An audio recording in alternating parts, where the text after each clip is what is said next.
Bonjour à tous, c'est Procy, bienvenue sur NMPM 26.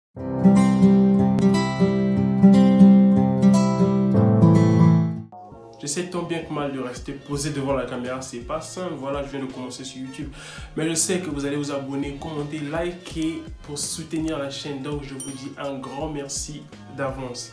Moi je prévois de publier une nouvelle vidéo chaque semaine, donc n'hésitez surtout pas à activer les notifications pour ne rien rater surtout. Allez, c'est parti. Aujourd'hui, on va tout simplement parler des permis de séjour, les titres de séjour que vous obtenez une fois arrivé en Roumanie. Je tiens à préciser, si votre pays d'origine est déjà membre de l'Union européenne, vous n'avez pas besoin de ça. Ici, je parle beaucoup plus de ceux dont le pays n'est pas membre de l'Union européenne. Donc voilà. Quand vous obtenez votre visa pour la Roumanie, vous êtes en Roumanie, vous êtes arrivé, votre visa, je pense qu'il est de 3 à 4 mois. Donc, ce visa, il va expirer. Et donc, si vous êtes inscrit dans une faculté qui fait 4 ans au total, votre permis de séjour aussi, voilà, ça sera valable pendant 4 ans. C'est comme ça. Donc, pour ceux qui veulent étudier par exemple en langue roumaine, ils doivent passer par l'année préparatoire. L'année préparatoire qui dure une seule année. Donc, ce permis de séjour va faire une année. On commence d'abord par ça. On vous donne un permis de séjour d'une année pour la langue. Et donc, avec ce permis de séjour, vous avez bien sûr le droit de travailler pas plus de 4 heures. Genre, le travail, c'est à temps partiel, genre 4 heures seulement.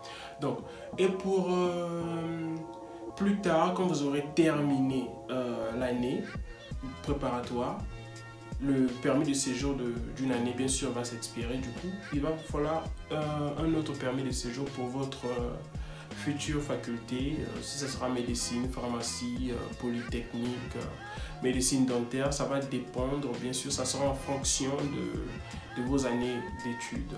Donc, avec tous ces permis de séjour, que ce soit pour l'année préparatoire ou bien votre faculté à long terme,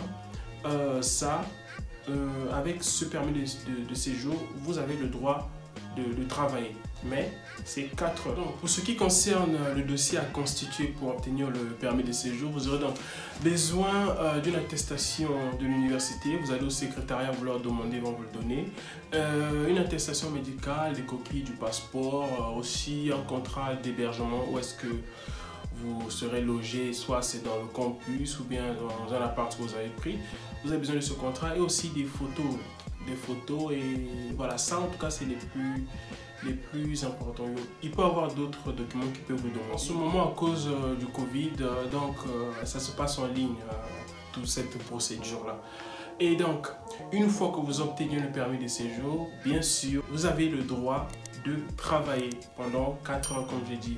Et donc, ça va tenir qu'à vous de voir comment vous pouvez gérer ça. Par exemple, si vous êtes dans une grande fac, comme la fac de médecine, de pharmacie ou bien, je ne sais pas, d'autres, où vous serez presque occupé du matin au soir, ça sera un peu compliqué de travailler en même temps avec ça. Mais il y a ceux qui arrivent, bien sûr. Donc, ça sera bien sûr à vous de voir ce que vous pouvez faire à ce niveau-là.